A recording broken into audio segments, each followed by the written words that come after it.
Welcome, everyone. I'm Kimberly Boschman, and this is the Intentionally Intuitive podcast.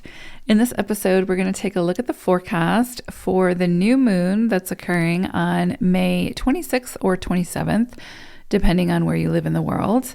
We're going to take a look at each life path number and see how these energies could present for you.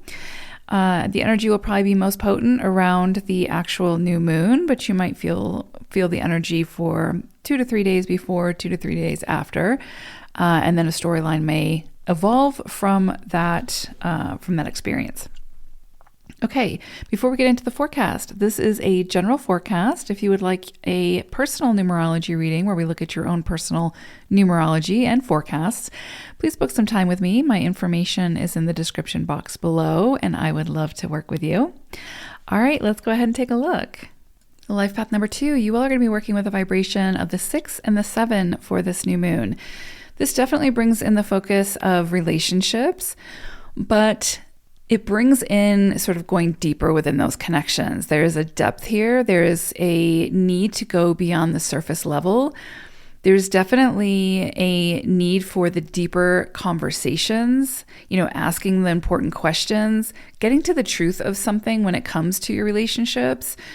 And a lot of times that can only come through conversation. So this might be a time where you need to be present for the more difficult conversations that will require you to be quite vulnerable and open and honest about how you feel, what you need, what you're looking for moving forward, that sort of thing. This really brings in the emphasis on close relationships. So with close family, with friends, with partners, or your close-knit community. And there's some kind of need to go again below the surface layer. So not to just take things at face value when it comes to these connections, or just assume that you know kind of what's happening behind the scenes, or that you know the full story when it comes to whatever the situation may be. The only way to sort of get below the surface layer is, again, to have those conversations. So this is definitely one of those times where the 6th cycle could bring to the surface what needs to be worked through, what needs to be addressed. And it's not an energy that's going to allow you to just kind of sweep it under the rug and avoid it. It will keep sort of presenting, especially under the sort of the potency and the power of this new moon.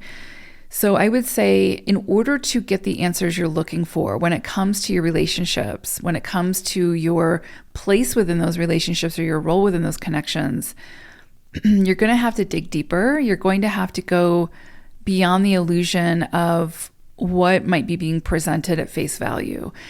And again, the only way to get there is by asking the questions, by having space for the other person to be honest and vulnerable with you while you're being honest and vulnerable with them. You could find a lot out. You could get a lot of clarity around your connections at this time. So maybe you're in a relationship that, has been toxic or hasn't been healthy, really isn't progressing the way that you want it to.